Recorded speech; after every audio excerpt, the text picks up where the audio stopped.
जाएगा तुम्हारा, तुम लोगों के पास ही रहेगा। देखो इस साल 2025 2026 में 2 नंबर में खाली पूछा था प्रतिरोध का संयोजन क्या है। 2 नंबर में पूछा था प्रतिरोध का संयोजन क्या है। प्रतिरोध याद है? प्रतिरोध, प्रतिरोध का मतलब होता है कि विद्युत धारा में उत्पन्न बाधा को प्रतिरोध कहते हैं। प्रतिरोध को आर द्वारा सूचित करते हैं। ये वाला ये जो है ना, ये ऐसे से ये प्रतिरोध का संकेत होता है। प्रतिरोध का ऐसे मात्रक ओम होता है, याद है ये सब? तो समझो, प्रतिरोध का संयोजन की मतलब होता है जोड़। संयोजन मतलब जोड़।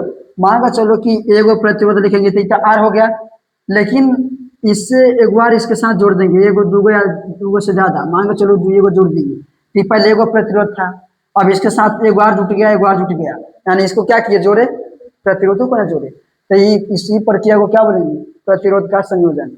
यानी जब एक के अलावा एक या एक से अधिक प्रतिरोध को क्या करेंगे? हम आपस में जोड़ेंगे, तो इसी को बोलेंगे हम लोग प्रतिरोध का संयोजन। ठीक है, जैसे मान चलो R1 हो गया, R2 हो गया और इधर R3, ये सब प्रतिरोध का संयोजन है ना। एगो प्रतिरोध था, यहाँ पर एगो दूगो तीन गो है, तीनों को जोड़े तो इस प्रक्रिया को प्रतिरोध का संयोजन कहते हैं। यहाँ तक क्लियर है? अब आओ समझते हैं प्रतिरोध का संयोजन 2 प्रकार से होता है। ठीक है, प्रतिरोध का जो संयोजन है बोलो कितने प्रकार से होता है? प्रतिरोध का संयोजन 2 प्रकार से होता है। प्रतिरोध का संयोजन, प्रतिरोध का संयोजन 2 प्रकार से होता है।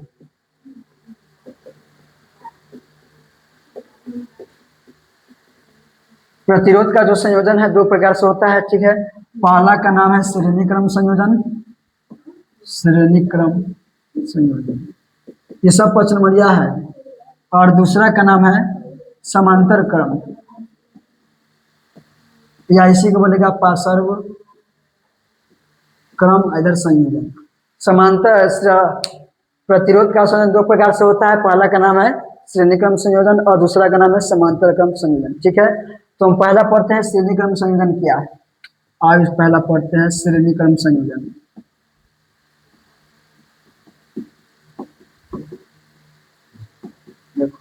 श्रेणी क्रम का मतलब हुआ कि सीरीज में, सीरीज मतलब कि अगर एक लाइन से अगर सीधा प्रतिरोध को जोड़ेंगे तो वो कहलाएगा श्रेणी क्रम। समांतर या पार्श्व क्रम का मतलब होता है, समांतर मतलब कि एक के ऊपर जब एक जोड़ेंगे तो उसको समांतर क्रम बोलेंगे। जैसे देखो यहाँ पर प्रतिरोध है ना, इसको प्रतिरोध बोलेंगे, प्रतिरोध का चिन्ह है। यहाँ पर इसके साथ एक बार पर जोड़ दिए, फिर एक बार प्रतिरोध जोड़ दिए, यानी प्रतिरोध का संयोजन हुआ। तो इसको बोलेंगे हम लोग R1, इसको बोलेंगे R2 और इसको R3, यानी R1 R2 R3 तीन को प्रतिरोध है। तो ये हो गया श्रेणी क्रम में, ये हो गया श्रेणी क्रम में, सीधा है तो श्रेणी क्रम में।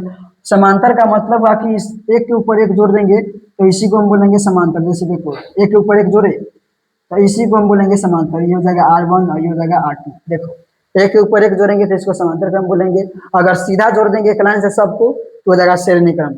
तो पहले श्रेणी क्रम में जोड़ते हैं, मान कर चलो पहले जोड़ रहे हैं हम 3 को प्रतिरोध जोड़कर बतलाएंगे। तुम अपना मन है तो 4 को भी जोड़ सकता है। इसमें धारा कर दो I, ये हो जाएगा प्लस माइनस, बैटरी हो गया। ठीक है, और ये हो जाएगा कुंजी के। देखो R1 R2 R3, ये R1 हुआ पहला प्रतिरोध, ये दूसरा प्रतिरोध यानी R2 और ये तीसरा प्रतिरोध मतलब R3। R2 R1 R3 इसका है कि ये है क्या, ये सब प्रतिरोध है।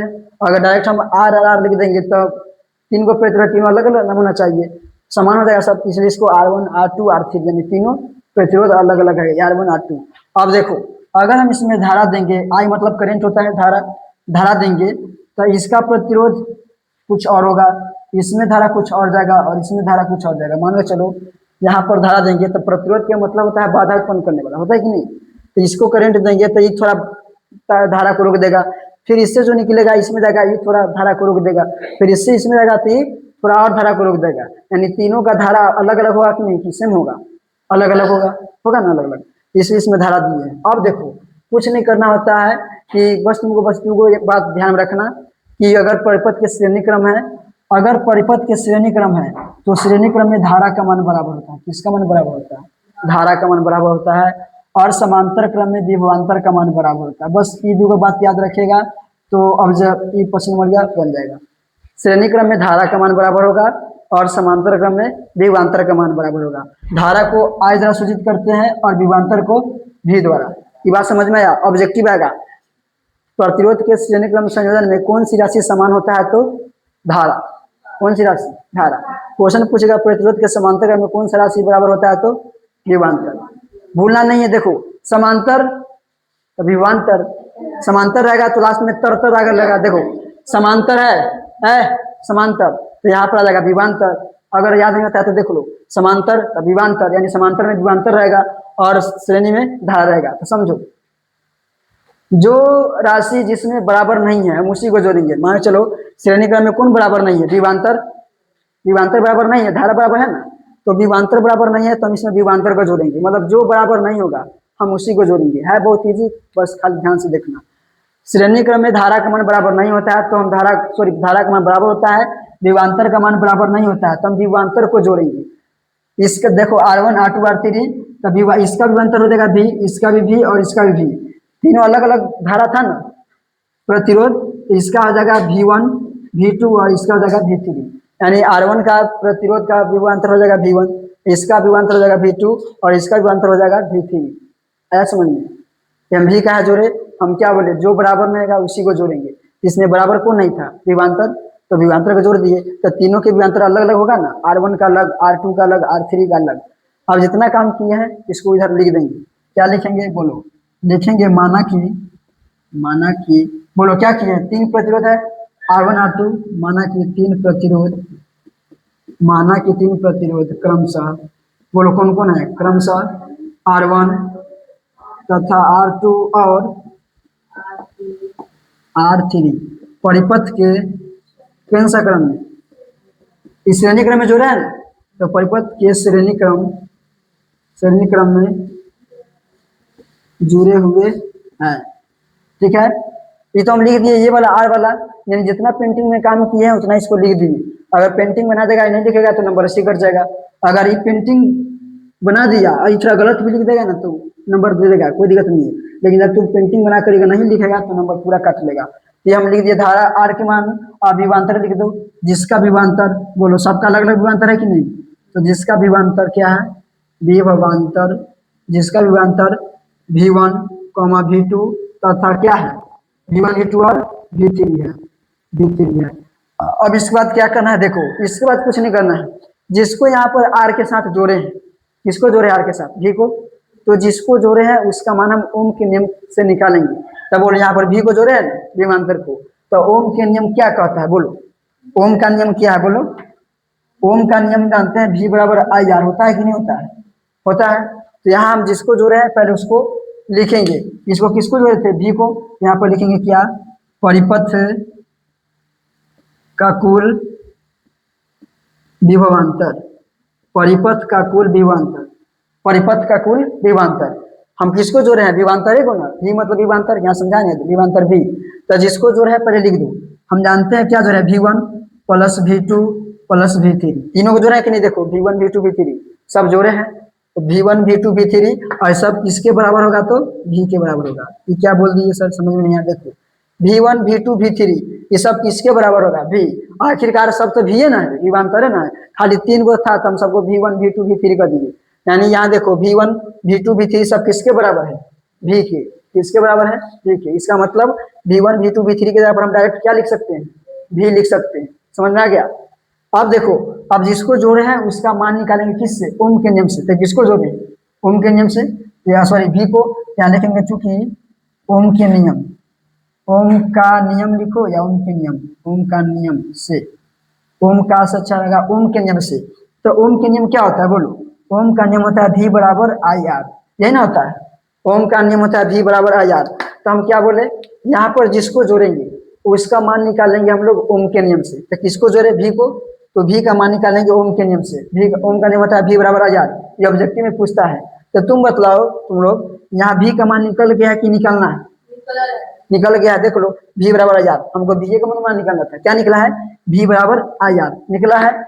V बराबर IR निकल गया। यहाँ पर हम जानते हैं कि इसका V का मान निकल गया IR निकला। तो IR बराबर क्या करेंगे? देखो R, बोर्ड पर ध्यान दो, R का मतलब होता है प्रतिरोध। तो क्या यहाँ पर एक बार 3 को अलग अलग आ रहा है, R1 R2 R3। अब हम तनका से पहले समझाते कि तीनों का धारा अलग अलग होगा कि नहीं? R1 का I1, R2 का I2, R3 का I3। क्यों बोले? देखो इसमें धारा कुछ और होगा, इसमें धारा कुछ और, इसमें धारा कुछ और होगा कि नहीं? होगा कि नहीं? तो देखो आई आर बराबर हम क्या करेंगे यहाँ पर आई यहाँ पर R1 का है कि क्योंकि यहाँ पर 3 बार है कि नहीं? देखो 3 बार है, फिर आई R2, फिर आई R3। अब बतलाओ जब 3 वो अलग अलग आर है तो तीनों का तो अलग अलग धारा होगा कि नहीं? इसमें धारा देंगे तो ये थोड़ा कुछ धारा को रोक लेगा, इससे बचेगा ये रोक देगा, और इससे जो लास्ट बचेगा ये थोड़ा रोक देगा, यानी तीनों का अपन अलग अलग धारा होगा। तो हम इसको I1 कर सकते हैं, इसको हम I2 कर देंगे और इसको I3। इसका मतलब हुआ कि R1 का I1 धारा हो जाएगा, R2 का I2 हो जाएगा और R3 का I3 हो जाएगा। यहाँ तक समझ में आ गया सबको? समझ में आ गया? यहाँ तक समझ में आ गया? इतना तक समझ में आ गया? अब देखो कुछ नहीं करना है, अब बस एगो बात ध्यान में रखना कि जिस क्रम में जोड़ रहे हैं उस क्रम में बराबर कौन होता है। तो बोलो किस क्रम में हम जोड़ रहे हैं? श्रेणी क्रम में। तो श्रेणी क्रम में किसका मान बराबर होता है? धारा का। अभी समझा थी, श्रेणी क्रम में धारा का मान बराबर होता है आई का। तो हम जानते हैं, चूंकि हम लिख देंगे I1 बराबर I2 बराबर I3, ये सब किसके बराबर होगा? आई का। इसका मतलब क्या हुआ समझो? इसका मतलब ये हुआ कि श्रेणी क्रम में धारा का मान बराबर होता है कि नहीं? यानी तीनों धारा I1 I2 I3 ये सब किसके बराबर होगा? आई के। मतलब कि I1 I2 के बराबर, I2 I3 के बराबर और I3 I के बराबर। मतलब I1 I2 I3 सब जगह पर हम डायरेक्ट आई लिख सकते हैं। समझ में आया क्या हुआ? तीनों के जगह पर हम क्या लिख सकते हैं? आई लिख सकते हैं। तो आओ बनाओ, देखो कुछ नहीं करना है, ये जो पूरा डेरिवेशन है इसी को यहाँ पर लिख देते हैं। आई आर है तो आई आर बराबर लिखो। देखो I1 I2 I3 यहाँ पर क्या लिखना है? आई है ना लिखना। तो कुछ नहीं करो, इसको देखो I1 है जिस पर क्या लिखेंगे? आई, फिर I1 की R1 तो जस्ट के पीछे रहेगा, फिर प्लस I2 है तो I2 के जगह पर क्या लिखेंगे? डायरेक्ट आई हो जाएगा R2। I3 के जगह पर क्या लिखना है? आई हो जाएगा आई आर। एक के तरह भी बढ़ जाए हवाई का डायरेक्ट सीधा आ रहा है। ठीक है, यहाँ देखो, यहाँ तक समझ में आ गया? यहाँ तक समझ में आ गया? उसके बाद देखो आई आई आई, तीनों आई जो है, आई कुछ कॉमन है कि नहीं? आई कॉमन है तो कुछ नहीं करो, ई आई आर के तारे जिसके पीछे रहेगा, 3 आई है, तीनों आई इसमें से कॉमन है। तो इसमें खाली जब आई इसको बाहर कर दीजिए सब में से तो खाली आर है ना बच्चा, इसमें बच गया R1, इसमें आई बाहर कर दिए तो बच गया R2, इसमें भी आई बाहर कर दिए तो बचा R3, है ना बच्चा? अब देखो आई आई सेम है, इसको काट दो, कटा, इधर क्या बचा? R, तो R बराबर इधर बच गया, फिर क्या आ जाएगी? यही R1 plus R2 plus R3। तो ये कौन सा क्रम में था? श्रेणी क्रम में। तो श्रेणी क्रम को बोलते हैं सीरीज। यहाँ पर इस लगा दो, इसका मतलब हुआ क्या कि परिपथ के श्रेणी क्रम का फॉर्मूला है। देखो क्या बोले थे? परिपथ का श्रेणी क्रम में सीधा फॉर्मूला आएगा, सीधा आया कि नहीं? R1 R2 R3। ऑब्जेक्टिव में तुमसे आएगा, सुन लो, ऑब्जेक्टिव में आएगा कि ऑब्जेक्टिव में आ जाएगा तो कैसे बना देंगे? NR। आप समझते हैं, क्वेश्चन पूछेगा ऑब्जेक्टिव में कि 3 प्रतिरोध को श्रेणी क्रम में जोड़ा जाता है तो कुल प्रतिरोध याद करें। तो फॉर्मूला होता है सीरीज बराबर NR। N का मतलब होता है संख्या, मतलब कोई भी जितना संख्या बोलेगा उसको रख दो। मतलब कि मान चलो अगर तुम बोलेगा 10 प्रतिरोध को श्रेणी क्रम में जोड़ा जाता है तो कुछ नहीं, N की जगह पर 10 रख दो और R की R, आंसर हो गया। ऑब्जेक्टिव में आएगा आंसर आएगा, क्वेश्चन आएगा ऑब्जेक्टिव में 2 प्रतिरोध को श्रेणी क्रम में, 3 प्रतिरोध को श्रेणी क्रम में, 4 प्रतिरोध को श्रेणी क्रम में। तो वहां पर डायरेक्ट जितना प्रतिरोध बोलेगा उतना आंसर हो जाएगा। बोलेगा 2 प्रतिरोध को श्रेणी क्रम में जोड़ा जाता है तो कुल प्रतिरोध ज्ञात करें, तो वहां पर 2 R हो जाएगा। N की जगह पर संख्या बदलते रहेगा, 3 बोलेगा तो 3 R, 4 बोलेगा तो 4 R। और यह था परिपथ के श्रेणी क्रम का फॉर्मूला। यहाँ तक समझ में आया? देखो एक बार और समझाते हैं, कुछ नहीं किए थे, श्रेणी क्रम में था तो इसको 3 प्रतिरोध को जोड़ दिए, सब जो बराबर नहीं होता है यानी से बराबर नहीं होता है श्रेणी क्रम में, तो विभवांतर बराबर नहीं होता है, विभवांतर बराबर नहीं होता है तो विभवांतर को जोड़ दिए।